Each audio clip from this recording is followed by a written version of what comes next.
자, 우리가 이제 스프링이 있는데요. 이 스프링은 결국은 뭐 스프링도 우리가 너무 많이 알고 있는 내용이잖아요. 결국은 이제 스프링의 종류가 또 다양할 거고요.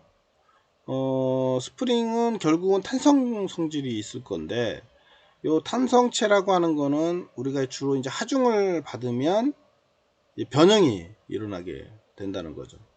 그래서 그 변형이 발생하는 이를 우리는 이제 탄성 에너지다 혹은 이제 변형 에너지다 이렇게 얘기를 한다는 거고요. 그 탄성 에너지로부터 이제 흡수하는 특성이 있기 때문에 이제 충격을 완화하거나 혹은 진동을 방지하는 데 주로 이 탄성체를 쓴다라고 하는 거죠. 그래서 주로 이제 우리 판스프링이랑 뭐 이런 스프링도 종류가 많은데, 자동차 같은 경우는 이제 판스프링도 쓰고 뭐 여러 가지 쓰잖아요. 그래서 요 쿠션을 잡아주는 그런 용도로도 많이 쓰고 있죠. 주로 이제 충격 완화나 진동 방지에 사용하는 기계적 요소로 사용되는 걸 우리 이제 완충 장치다 이렇게 얘기를 하는 거죠. 그리고 이제 정적인 완충 장치들은 밸브 스프링이라든가 그 다음에 스위치 스프링들, 혹은 이제 저울 스프링과 같은 이런 이제 하중을 조절하거나 원상태로 복원하려고 하는 역할로 쓸 때 주로 정적인 완충 장치에 이런 스프링을 사용한다 라고 하는 거고요. 그 다음에 동적인 완충 장치에 또 사용하는 스프링이 있다라고 하는 거죠. 동적이라고 하는 건 뭐가 이제 움직임에 대한 부분이 존재하는 거고요. 그래서 차량용 현가 스프링이라든가 동작 댐퍼라든가 뭐 이런 것들이 주로 동적인 거고요. 얘들도 결국은 진동을 이제 완화시키고 그 다음에 원상태로 복원하는 그런 기능을 가지고 있다, 이렇게 보시면 될 것 같습니다. 그래서 이런 완충 장치에 많이 사용되는 스프링들은 우리가 이제 정의를 한다라고 한다면, 힘을 가하면 형태가 변하고 그 힘을 제거해 버리면 원래로 돌아가는 것을 우리가 이제 목적으로 할 때 만들어진 탄성체의 물체다, 이렇게 이제 얘기를 하는 거죠. 혹은 물체의 탄성을 이용하는 기계 요소로 이제 정의를 한다, 이렇게 보는 거죠. 그래서 스프링이라고 하는 건 탄성이 큰 재료를 만들면서 이제 하중의 크기에 따라서 변형이 된다. 결국은 스프링도 그 탄성이 재료에 따라서 또 달라질 거고요. 그래서 스프링의 외력이 작용하게 되면 이게 이제 변형을 하게 되잖아요. 변형이 됐다가 외력은 이제 결국은 이제 이 외력이라고 하는 거는 뭐예요? 외부적인 힘인데 그 힘은 일을 하는 셈이 될 거고, 그 일이 결국은 스프링의 탄성 에너지, 그 변형 에너지를 만들어내게 되더라, 이렇게 보시면 될 것 같습니다. 그래서 외력을 제거해 버리면 결국은 저장된 에너지가 방출돼서 원래 상태로 돌아가려고 하는 그런 특성을 가지고 있다. 이런 것들이 우리는 이제 스프링이다 혹은 용수철이다, 이렇게 얘기를 한다라고 하는 거죠. 그래서 용수철이나 스프링이나 결국은 이렇게 에너지를 원래 상태로 돌려놓는 그런 특징을 가지고 있다, 이렇게 보시면 될 것 같습니다. 자, 그래서 거기 우리가 첫 번째 377페이지에 스프링 상수라는 게 있습니다. 결국은 스프링 상수는 탄성력이라는 게 있고요. 탄성력이라고 하는 거는 결국은 물체가 이제 우리가 힘을 가하게 되면 변형이 일어날 텐데, 그 변형이 일어난 물체가 원래 상태로 다시 돌아가려고 하는 거, 이게 이제 탄성력이라고 하는 거고요, 정의를 한다면. 그 다음에 스프링이라고 하는 거는 우리가 용수철이라고 한다 했었죠. 얘는 두 가지 타입이 있다. 선형 스프링하고 비선형 스프링이 있다. 선형 스프링은 결국은 변형된 길이와 힘의 크기가 비례하는 스프링이다. 이렇게 보시면 될 것 같고요. 그래서 변형된 길이하고 힘의 길이가 비례해서 변화가 일어나는 게 선형 스프링이고요. 비선형은 변형된 길이하고 힘의 크기가 비례하지가 않아요. 얼마만큼 들어갈지 모르는 거죠. 그죠? 그런 것들이 이제 비선형 스프링이다. 이렇게 보시면 될 것 같습니다. 그래서 선형 스프링과 비선형 스프링으로 나눠져 있다. 그 다음에 이제 스프링의 상수가 존재하는데요. 스프링의 상수는 우리가 K로 표시하고요. 결국은 스프링 상수라고 하는 것은 단위 길이의 변형을 일으키는 힘이다.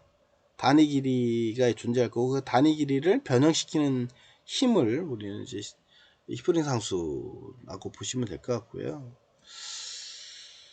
그래서 결국은 요 스프링 상수라고 하는 거는 결국은 스프링에 하중이 있을 거고요. 이 P는 이제 하중입니다. 하중. 스프링에서 발생한 하중이라고 보시면 될 것 같고요. 그 다음에 이 하중이 작용을 해서 이제 어느 정도의 변형이 일어날 거란 말이에요. 그죠? 변형된 길이가 존재할 거잖아요. 그래서 변형이 생길 때 어느 정도 변형이 생기는 그 변형 된 부분이라고 보시면 될 것 같아요. 그래서 단위가 이제 밀리미터로 표현이 돼 있죠. 그래서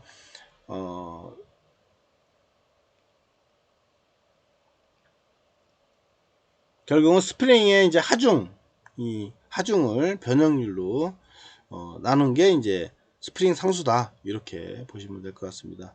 그리고 스프링에서 발생하는 하중 P는 결국은 요 스프링 상수하고 변형률하고 변화된 변형을 일으킨 만큼의 율하고 두 개 곱한 게 이제 하중이다. 이렇게 보시면 될 것 같고요. 그 다음에 이제 비틀림 스프링의 비틀림 모멘트라는 게 있어요. 이 경우는 뭐냐면 비틀어지는 거예요. 스프링이. 결국은 회전력이 존재하겠죠. 그러니까 회전 모멘텀이 비틀림 모멘트라고 하는 게 이제 발생을 할 거고요. 결국은 얘가 비틀림 스프링이 비틀림이 일어나기 때문에 요 K라는 값이 스프링 상수 값이 결국은 뭐예요? 비틀림 스프링 상수가 되는 거죠. 얘는 여기다 T자를 첨자를 붙였습니다. 그리고 세타 어느 정도의 각도를 가지고 변형을 일으킬 거다. 이제 이렇게 본 거죠. 그래서 단위가 이제 레디안이 되도록 보면 될 것 같습니다. 뉴턴 그다음 요 뒤에 이제 레디안이 들어와 있는데 레디안이 좀 빠졌네요.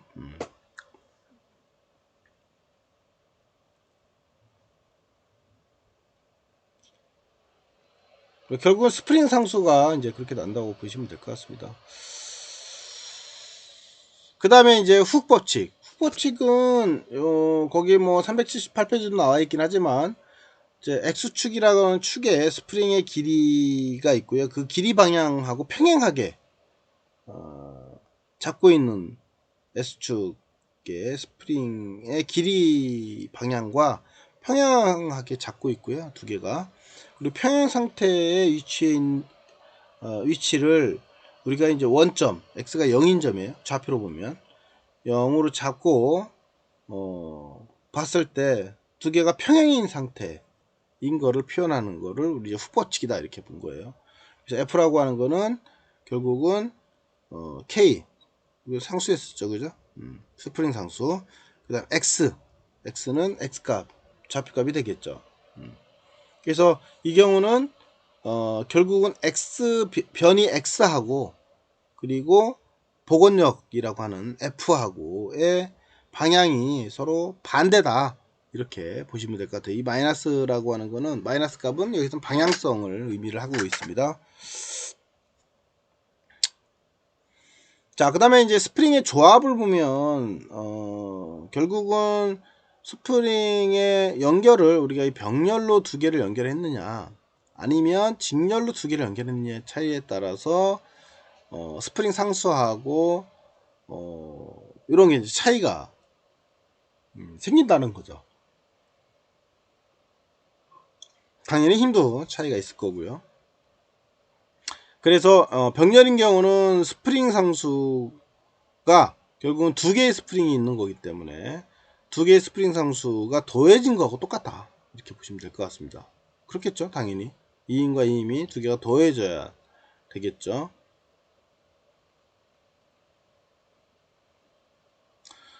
얘가 아무리 많아도 여러 개 있어도 스프링 상수를 다 더한 거하고 똑같다, 이렇게 보시면 될 것 같아요. 그래서 병렬에서는 외력에 의한 변형된 스프링의 길이가 모두 같다, 이렇게 보시면 될 것 같습니다. 그 다음에 직렬인 경우는 이렇게 이제 두 개가 같이 놓이기 때문에 얘도 늘어나고 얘도 늘어날 텐데 결국은 요 두 개가 합쳐진 힘이 될 거예요. 그죠? 근데 얘들은 결국은 두 개의 스프링이 앞전에는 이렇게 두 개가 더했지만 이 경우는 감소할 거라고 하는 거죠. 더 늘어나게 될 거예요. 그래서 역순이 된 거고요, 두 개가. 그리고 여러 개 있을 때도 당연히 역순으로 다 합쳐진 거하고 똑같다, 이렇게 보시면 될 것 같습니다. 자, 그 다음에 탄성 에너지인데요. 탄성 에너지라고 하는 거는 이제 하중이 있으면, 하중 P라고 하는 게 있으면, 이게 이제 P가 하중이에요. 하중에 의해서 이제 스프링이 이제 늘어나겠죠. 그 늘어날 때 이 하중이 스프링에 의해서 한 일, 결국은 이 하중이 스프링에 의해서 한 일을 우리는 W라고 한다, 이렇게 보시면 이제 늘어나는 거리가 있을 거고요. 그죠?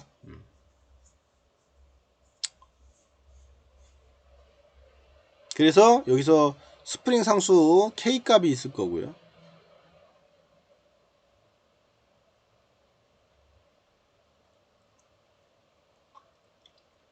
그 다음에 이제 그 K 값에 의해서 스프링 탄성 에너지로 이제 흡수 저장된 에너지를 우리는 이제 U라고 한다.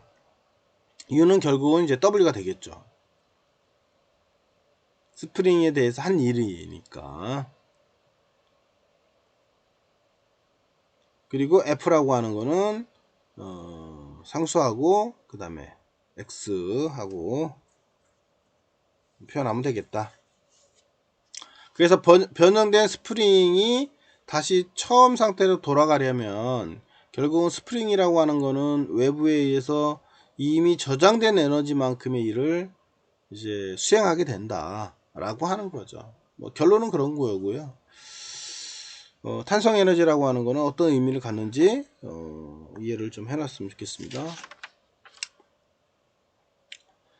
자, 여기까지가 이제 스프링이고요. 스프링도 뭐 크게 볼 거는 그렇게 많지는 않습니다. 참고로 좀 가까이 용어나 단어를 좀 알아놨으면 좋겠고요.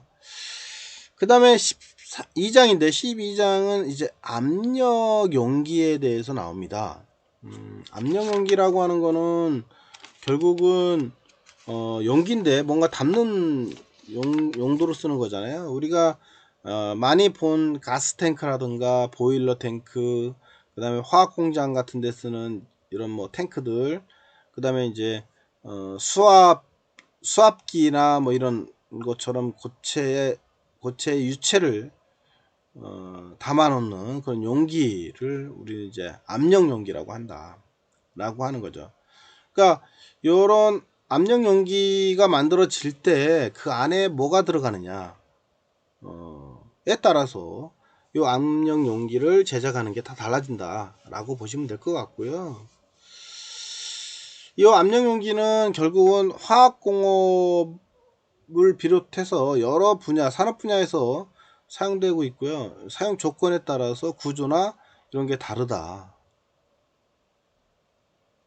그래서 압력 용기에서는 매우 또 온도에 따라서 달라지기 때문에 이제 높은 온도 범위에 내압이라든가 외압이 동시에 존재해야 한다. 온도도 존재할 거고 압력도 존재할 거고 다 다를 거잖아요. 그거에 따라서 얘가 얼마만큼 버틸지를 잘 알고 있어야 되고 그거에 맞춰서 내부에서 발생한 압력, 그다음 외부에서 발생한 압력을 동시에 존재하기 때문에 그거를 좀 알아야 되겠죠. 그리고 고압을 받는 그런 압력 용기인 경우는 파괴되기 때문에 이게 잘못 파괴돼 버리게 되면 아주 큰 손실을 얻게 됩니다. 그래서 설계자가 이 압력 용기를 설계할 때는 항상 내부부의 이제 유체가 압력을 얼마나 받느냐, 높은 압력을 받을 텐데 이 압력 그리고 어디에 쓸 거냐 용도에 따라서 이제 높은 온도를 받고 있다는 것을 알고 외부에 사용하면 또 뭐 외부 열에 의해서 또 압력을 받을 거잖아요. 그래서 압력과 재료하고 그 다음에 또 만들 때 이렇게 이제 이음단 말이에요. 중간중간에 원통이기 때문에 그냥 통으로 나오는 건 없어요. 이렇게 해서 다 두 개를 붙여 가지고 만들기 때문에 요 재료의 이제 이음새의 강도라든가 이런 것도 상당히 중요하다. 그거를 고려해서 압력 용기를 설계를 해야 한다라고 하는 거고요. 그래서 압력 용기의 형태 중에서 가장 일반적인 게는 원형 타입의 형태다라고 하는 거죠. 그래서 원형통의 압력 용기의 이제 몸체 부분에 이 동판들이 있을 거고요. 그 다음에 양 끝 바닥에 연결되어 있는 경판, 바닥면이라든가 이런데 경판이 있을 거예요. 엔드 플레이트라고 하는데요. 경판, 동판, 경판 용어는 좀 알아놓고요. 그걸 또 접합시켜서 이렇게 다 원통형을 만들기 때문에 이거 잘못하면 터지거나 이 동판이 찢어지거나 이렇게 할 수가 있겠죠. 그래서 항상 고려해야 한다는 거고요. 그래서 원주 방향의 강도, 원통형 압력 용기의 강도를 보면 원주 방향의 강도가 있다라고 하는 거죠. 이렇게 원이 있으면 여기 힘을 다 받을 거예요. 직경이 있고요. 그러면 그 이음새 부분들이 이렇게 붙였을 텐데 면적이 있을 거예요. 이 T가 있을 거고요. 두께, 그 다음에 거리가 있을 건데 그거에 따라서 이제 달라진다. 이렇게 보시면 될 것 같고요. 그래서 고압의 유체를 담고 있는 이런 원형의 이제 원통형의 압력 용기는 결국은 동체 내부에 이제 유체 압력에 의해서 그 원주의 방향이라든가 축 방향에 이제 응력이 얼마나 발생하는지를 우리가 고려를 해야 하는 거고요. 그 다음에 두 번째로는 이제 벽 두께가 두꺼운 경우는 결국은 이 동체에서 발생하는 응력이 이제 균일하지 않아도 이 두께가 그러니까 응력이 균일하지는 않을 텐데 이게 너무 얇아 버리게 되면 두께가 얇은 경우는 응력이 균일하다고 가정해도 무방하다 뭐 그런 의미고요. 그러니까 두께에 따라서 안에 응력이 발생하는 힘이 서로 차이가 있다 이렇게 이제 보시면 될 것 같고요. 그 다음에 벽 두께가 얇은 경우에는 벽에 대해서 벽에서의 강도를 우리가 알아보고 확인을 해야 한다 라고 하는 겁니다. 그래서 이렇게 이제 내부의 압력이라고 하는 거, 내부 압력에 의해서 작용하는 원주 방향의 힘, 그죠? 이 내부의 이 원주 방향의 힘이고요. 내부의 압력이 이제 P가 존재할 거고요. 직경도 있을 거고, 그죠? 그다음에 길이가 있을 거죠. 그래서 PDL 이렇게 나오면 될 것 같습니다. 그리고 이제 원주 방향의 응력이 있을 거죠. 그 응력 부분은 이렇게 차이나다. 그 T에 대해서 반비례하더라. 그 다음에 원통형 원통 벽 두께가 T면 얘도 마찬가지로 P하고 D하고 비례하고요. 그 다음에 응력의 반비례하는 그런 특성을 가지고 있다.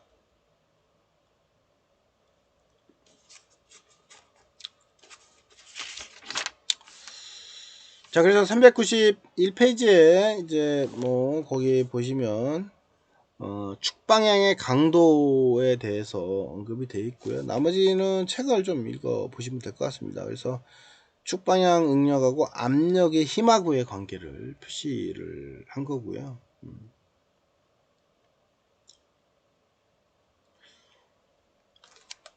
그랬을 때 이제 내부 압력에 대한 축 방향에 작용하는 힘 F2죠. F2 이제 바깥으로 힘이 작용할 텐데, 그죠? 거기에 들어간 힘은 이렇더라. 그리고 파이를 4로 나눈 형태로 표시할 수 있다. 이렇게 보시면 될 것 같습니다. 축방향의 응력은 이렇다. 거기 책에 396페이지 쭉 나와 있으니까 참고로 보시고요.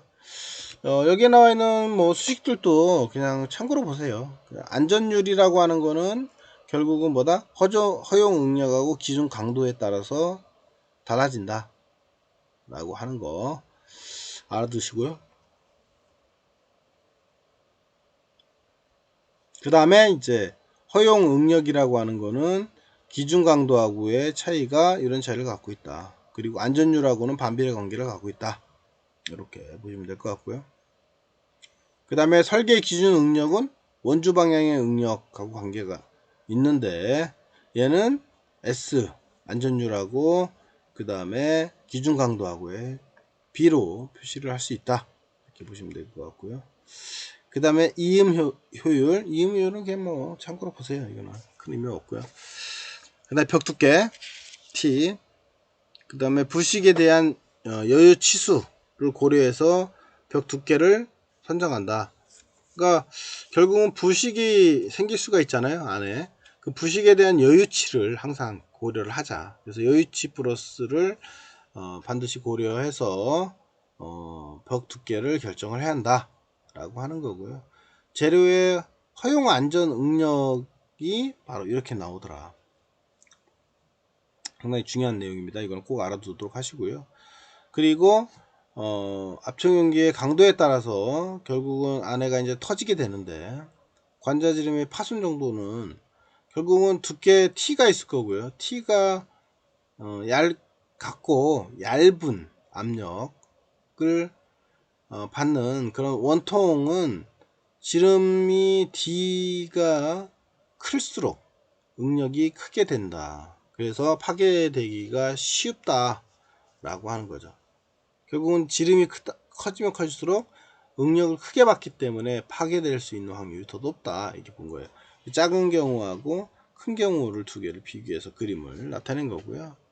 그래서 지름이 클수록 파괴 부분이 크게 되므로 주의를 해야 한다. 이게 상당히 중요한 의미를 갖습니다. 그 다음에 이제 그 393페이지에 구형 압력 용기의 강도에 대해서 나와 있습니다. 마지막으로 요거는 이제 구 형태고요. 안에 당연히 중심이 있을 거고 이 안쪽으로 또 구가 이루어져 있을 텐데,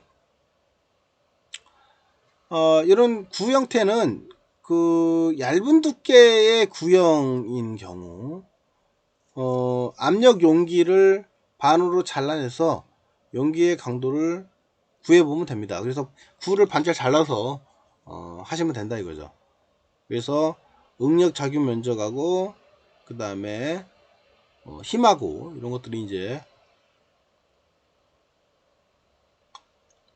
표현이 되고요. 그래서 용기 안에 지름 D를 나타냈고요. 그 다음에 내부의 압력을 P로 표현한다. 그랬을 때 요 방구에서의 접선 방향에 작용하는 힘은 어떻게 되느냐 라고 하는 거죠. 그래서 내압 P에 의해서 방구의 접선 방향에 작용하는 힘을 FT라고 표현하면 면적 대비 이렇게 표현할 수가 있고요. 면적은 이렇게 표현하니까, 그래서 힘의 두께, 그 다음에 지름, 그 다음에 고리 방향의 방구의 벽 두께와 같은 방향의 응력을 발생해 시킨다. 따라서 이제 접선 방향의 힘의 평형 조건은 다음과 같다. 이렇게 이제 표시를 했습니다. 그래서 요거는 참고로 그냥 보십시오. 자, 나머지는 뭐 큰 의미는 없고요. 그래서 그 내용까지 거기 394페이지 나와 있으니까 여러분들이 한 번씩 훑어보시도록 하시고요. 자, 우리는 이제 여기까지의 진도가 마무리됐고요.